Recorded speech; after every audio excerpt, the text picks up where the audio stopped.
नमस्कार, मैं हृदय शंकर। न्यूज बाइस्कोप में आप सबों का स्वागत है। इस वक्त तक दो अपडेट हमारे पास हैं। पूजा सिंघल को 5 दिनों की अतिरिक्त रिमांड ले ली गई है। पूजा सिंघल और 5 दिनों के रिमांड पे रहेगी। वहीं दूसरी तरफ सुप्रीम कोर्ट 24 तारीख को सुनवाई करेगा। हेमंत सोरेन के माइंस और शेल कंपनियों को लेकर जो मामला सामने आया है, जिस पर हाई कोर्ट सुनवाई कर रहा है, हाई कोर्ट के आदेश के खिलाफ अब राज्य सरकार कपिल सिब्बल के माध्यम से सुप्रीम कोर्ट पहुंच गई है और सुप्रीम कोर्ट ने कहा है कि इस पे 24 तारीख पे सुनवाई होगी। सबसे पहले हमारे साथ हमारे संवाददाता शाहनवाज हैं। शाहनवाज, लगातार पूछताछ हो रही है पूजा सिंघल से। उनके सीए सुमन से लगता है पूछताछ का सिलसिला थम गया। उनसे जितनी जानकारी निकालनी थी ईडी ने निकाल ली है, इसलिए अब उन्हें जेल भेज दिया गया और लगता है पूजा सिंघल से अभी बहुत सारे राज उगलवाने बाकी हैं। नहीं, जहाँ तक सुमन कुमार की बात है तो ये ऐसा नहीं है कि आप एक बार होटवार जेल भेज चुके तो उनसे पूछताछ नहीं हो सकती है। ये प्रोविजन है कि आप परमिशन के साथ होटवार जेल में जाके ईडी के अधिकारी उनसे इंटरोगेशन वहाँ भी कर सकते हैं। तो ये दरवाज़ा खुला हुआ है कि अगर हमको ज़रूरत ये महसूस होती है तो हम फिर से जाएंगे उसी लाल घर में, उसी दरवाजे में, और परमिशन के साथ वहाँ पूछताछ कर सकते हैं। ये तो सुमन कुमार की बात हुई। जहाँ तक पूजा सिंघल की बात है तो ये खुद उनके जो ईडी के अधिवक्ता हैं बीएमपी सिंह, वो ये बता रहे हैं कि इस चीज़ को जो आप लोग बिल्कुल मनरेगा घोटाला और छोटी स्तर पर देख रहे हैं, छोटे पर्सपेक्टिव में देख रहे हैं, ये लार्जर पर्सपेक्टिव में देखने की ज़रूरत है। और अभी तक जो पूछताछ हुई है ये कहीं ना कहीं ईडी इस बात से कहीं ना कहीं कंफर्म है कि ये बहुत बड़ा मामला है। और हम यूं कह सकते हैं कि जो झारखंड में जिस तरह से मधुकोड़ा घोटाला 4000 करोड़ से ज़्यादा का घोटाला हुआ, उससे अधिक का ये घोटाला सामने आ सकता है। ईडी उस दिशा में बढ़ती हुई नजर आ रही है। यही है कि एक के बाद एक उनको एक पर रिमांड लेने की कोशिश हुई है। तो अब ये देखने वाली बात ये होगी कि 5 दिन के अतिरिक्त जो रिमांड मिली है इसका यूटिलाइजेशन ईडी किस तरह से करता है। बिल्कुल, खनन पदाधिकारियों ने जिस तरह से पत्ते खोले हैं और सारा ब्यौरा पेश किया है, उसके बाद कई सवाल सामने आ रहे हैं कि आखिर ये जो राज खुल रहे हैं जनता के सामने कब आएंगे। शाहनवाज, ऐसा लग रहा है कि खनन पदाधिकारियों ने जो कुछ भी बताया है उसके बाद से उनसे पूजा सिंघल से कंफर्मेशन लेना है। और जिस तरह से आप बता रहे हैं कि ईडी के अधिवक्ता बता रहे हैं कि एक बहुत बड़े घोटाले की ओर इशारा हो रहा है, यानी कि एक लंबे अरसे से मनी लॉन्ड्रिंग का भी मसला है, पैसे हवाला कारोबारियों के जरिए बाहर भेजे गए हैं, ऐसे कई मुद्दे हैं जिन पे पूछताछ हो रही है। और जैसा कि आप बता रहे हैं कि ईडी के अधिवक्ता कह रहे हैं, तो इसी बात का हवाला दिया जा रहा है। जो ईडी के अधिवक्ता है वो कह रहे हैं कि सीलबंद लिफाफे में छापे के दौरान हेमंत सरकार के खिलाफ भी महत्वपूर्ण तथ्य मिले हैं। बिल्कुल, ये बात कहीं ना कहीं बिल्कुल स्पष्ट हो गई है कि ये जो पूरा प्रकरण ईडी ने पहले 6 तारीख को करीबन देश भर के 20 ठिकानों पर छापेमारी करती है। उसके बाद कहीं ना कहीं उसके जो जद में सबसे इंपॉर्टेंट जो चेहरा आते हैं वो पूजा सिंघल, उनके पति और सीए सुमन कुमार आते हैं। लेकिन अब जो सुई है वो कहीं ना कहीं सत्ता के गलियारों तक पहुंचती हुई नजर आ रही है। यही वजह है कि आपने सबसे पहले सुना होगा कि जो झामुमो के और मुख्यमंत्री हेमंत सोरेन के जो करीबी लोग हैं उसमें रवि केजरीवाल का नाम आता है, जो पार्टी के कोषाध्यक्ष हैं। हालांकि बाद में किन्हीं कारणों से पार्टी ने उन्हें निष्कासित कर दिया।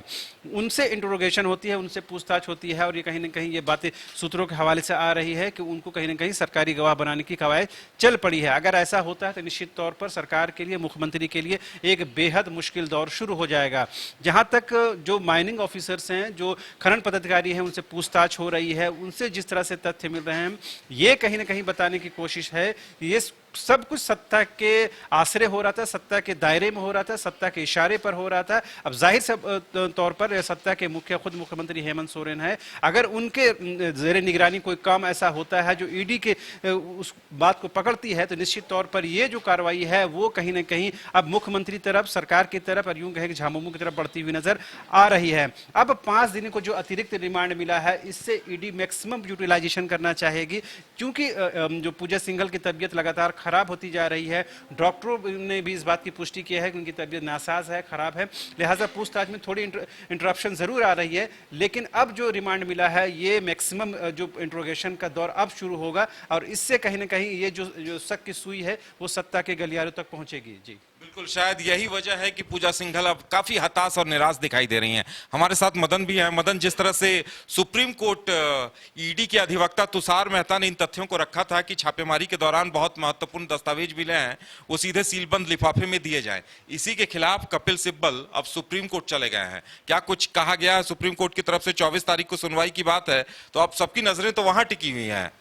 बिल्कुल, देखिए कल ही इस मामले में हाईकोर्ट में सुनवाई होनी थी। और सुनवाई के दौरान जो अधिवक्ता हैं कपिल सिब्बल, उन्होंने कहा कि इस मामले में हम सुप्रीम कोर्ट पहुंच चुके हैं, तो इसलिए जब सुप्रीम कोर्ट में यह मामला चला गया है तो पहले सुप्रीम कोर्ट में सुनवाई हो, उसके बाद यहाँ पर सुनवाई की जाए। तो अब उम्मीद की जा रही थी कि आज इस मामले में सुप्रीम कोर्ट में सुनवाई हो जाएगी, लेकिन सुप्रीम कोर्ट में अब ये मामला जो है 24 तारीख को सुनी जाएगी। तो इसलिए अब ये माना जा रहा है कि जिस तरह से ईडी ने दस्तावेज मुहैया कराया है कोर्ट में बंद लिफाफे में, इससे कहीं ना कहीं सरकार को जो है कुछ असहज महसूस हुआ और इस वजह से सुप्रीम कोर्ट का रास्ता उन्होंने तय किया है। हालांकि न्याय के लिए सभी द्वार खुले हुए हैं, कोई भी अपना सुप्रीम कोर्ट तक का सफर तय कर सकता है, लेकिन जो दल है बीजेपी, वो ये आरोप लगा रही है कि सरकार जो है पूरी तरह से डरी हुई है, इसलिए हाई कोर्ट से उनको लगा कि हम यहाँ जो है फंस जाएंगे,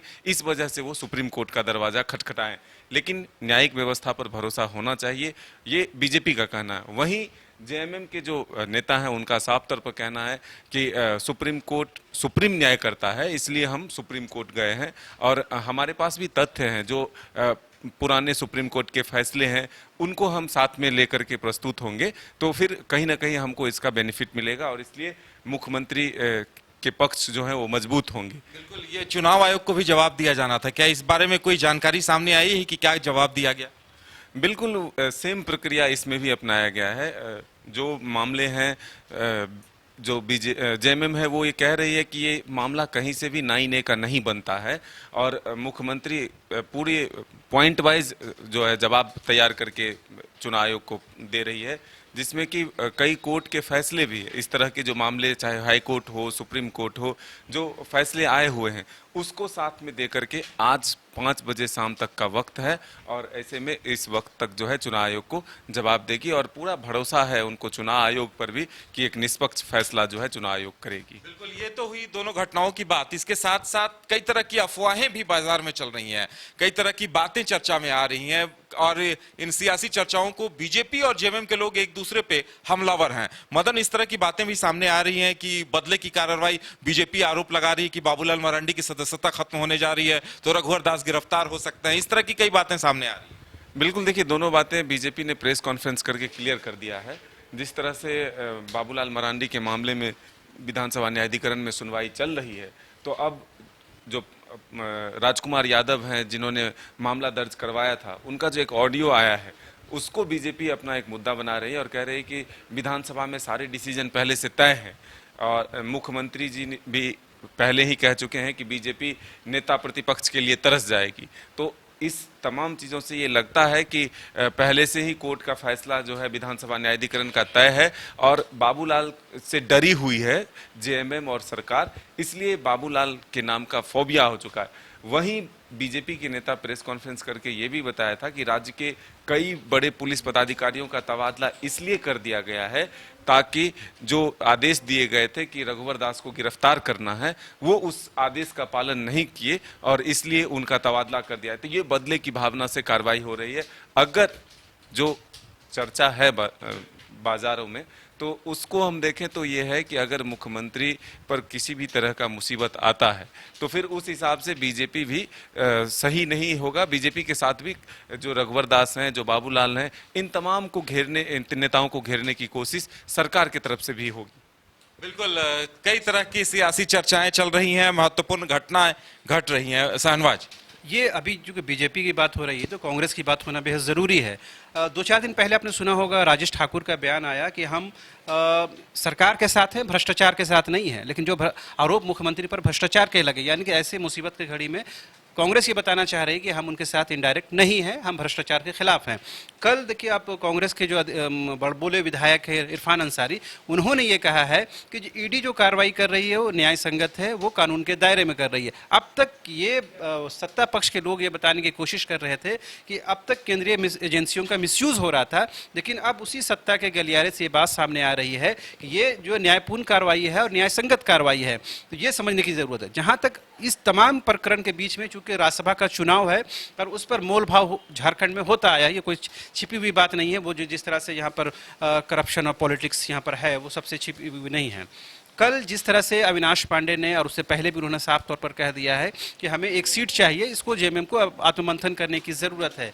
अभी जिस तरह से मुख्यमंत्री हेमंत सोरेन खुद घिरे हुए हैं, उनके भाई घिरे हुए हैं, उनके विधायक घिरे हुए हैं, उनके मंत्री घिरे हुए हैं, जब वो तमाम तरफ से घिरे हुए हैं, विपक्ष उसको घेरेबंदी कर चुकी है, किलेबंदी कर चुकी है, ऐसे में कांग्रेस जो इस तमाम चीज़ों को की माहिर खिलाड़ी है और उनको पता है कि ऐसे प्रेशर पॉलिटिक्स किस तरह से किया जाता है, ऐसे समय में अविनाश पांडे का आना और ये बताना कि हमको एक सीट चाहिए, क्योंकि आप बहुत कंफर्टेबल स्थिति में नहीं हैं, आप हमसे ज़्यादा मोल नहीं कर सकते हैं, लिहाजा आपको ये सीट देनी पड़ेगी अगर कांग्रेस का समर्थन चाहिए नैतिक रूप से भी और फिजिकल अपीयरेंस के तौर पर। तो ये कांग्रेस कहीं ना कहीं प्रेशर पॉलिटिक्स कर रही है और उसका संकेत अविनाश पांडे देकर जा चुके हैं। तो ये एक बिल्कुल स्पष्ट है कि आने वाले दिनों में राज्यसभा चुनाव से पहले झारखंड की जो राजनीतिक परिदृश्य है वो बदलने वाली है। बिल्कुल, तो बहुत कुछ महत्वपूर्ण घटनाक्रम देखने को मिल रहे हैं और आज का दिन तो काफी महत्वपूर्ण रहा।